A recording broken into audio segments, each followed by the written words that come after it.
Now, in my view, we're talking speculatively about things. I mean,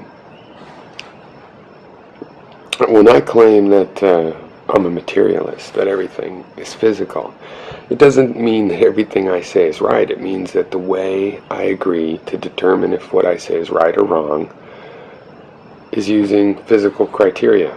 We can discuss what the physical criteria are. We can just try to apply the idea and discover physical criteria. We can have methods for discovering physical criteria.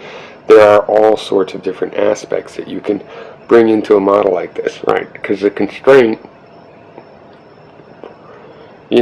leaves a whole space open, including speculation. Now, I'm into all the parts of the learning process. There's a early creative part. You have to brainstorm. You come up with ideas of places to explore.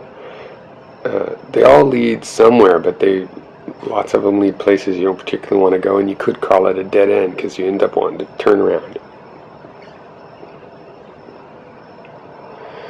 And I like the middle, where you don't know. You're always really in the middle. And I also like, there is no real end to it.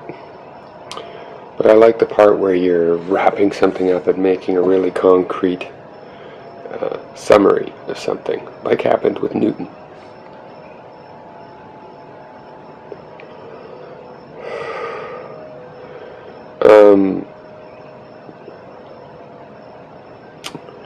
Now, I believe the philosophical side of this is natural philosophy, and that I think that natural philosophy has discovered that the skeptical epistemology, the skeptical framework, is most well suited to natural philosophy. That's my opinion.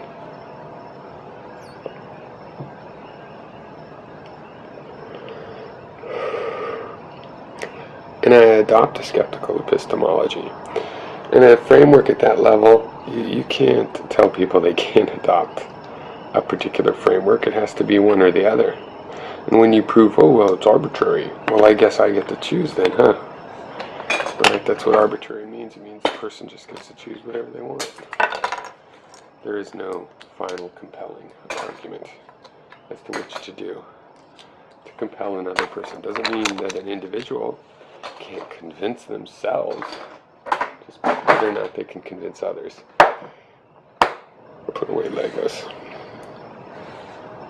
I made a Lego camera stand.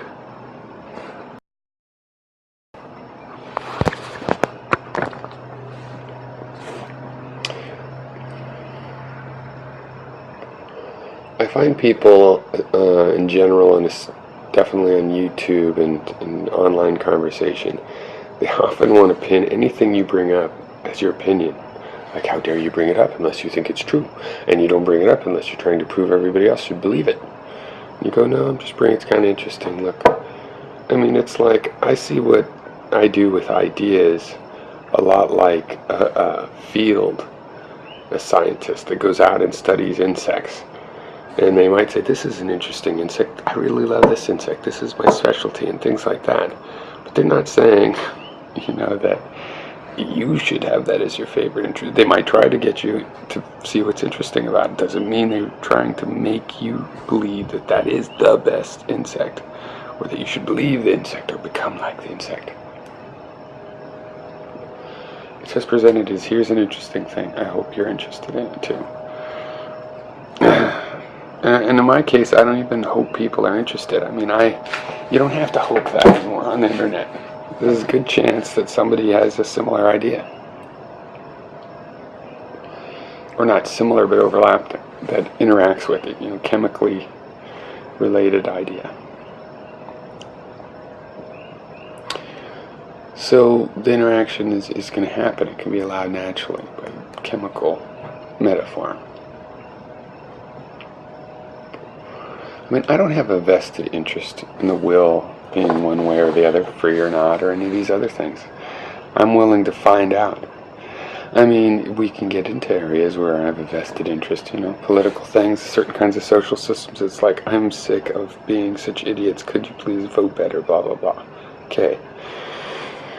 But even there, there's more unknowns than there are knowns. We're investigating, we're finding out. What I believe now is because of the evidence and the way I interpret the evidence. And I try to convey that so you can understand it. I'm not justifying myself to you. I'm just explaining, and I explain a lot about how I arrived at my conclusions, and I like to hear you explain that about yourself. So everybody's just so, like, I bring up these microtubules, and I kind of like Gary's video on it, this thing about the sonic boom. No, Gary, I disagree. Not even metaphorically true. But anyway, it's like it's a debate. Well, microtubules are this and that, but they're not going to make magic happen. Okay. One, they're interesting, period. It's an interesting phenomena, their mechanics. They are more than just bones, obviously, because they're used for sense and motor function. It's the whole moving structure of this particular body. It's the only thing that needs coordination. It coordinates everything else as far as you can tell. But that doesn't mean it's doing actual coordination. It could just be like a freeway system. And by the way, things don't travel along the inside of these tubes. They grab along the outside and moved by electrical potentials, not a siphoning effect. But why would there be a debate? It's like we bring up microtubules, it's like, but they're just this, or just. They're just something we're just learning about. That usually makes for something interesting, at least a little bit. I think they're more interesting than that. They're more interesting than average. But to me,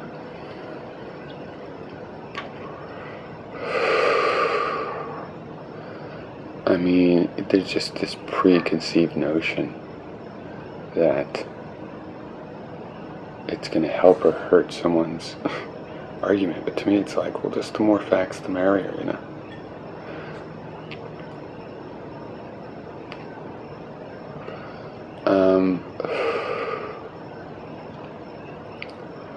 I really don't. I just want to find out what it is. I'm not trying to tell reality. I'm not trying to tell reality what gravity should be 3 meters per second squared. No, I vote 10 meters per second. No, I just want, what is it? I just want to find it out.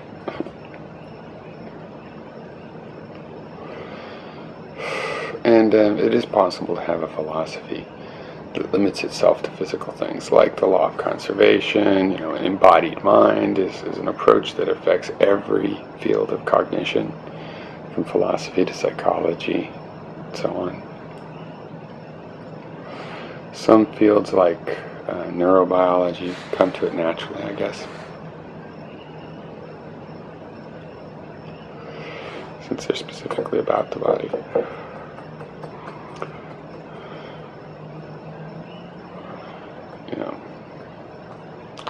I just want people to offer their own ideas in contrast. And if you don't have one, telling me that something is just inherently a no. Like I give an answer, hey, here's an idea, and you go, no, that's a no. That's also not an answer because I reject it. No, it's an answer that you've rejected. It remains an answer. Anyway, cheers.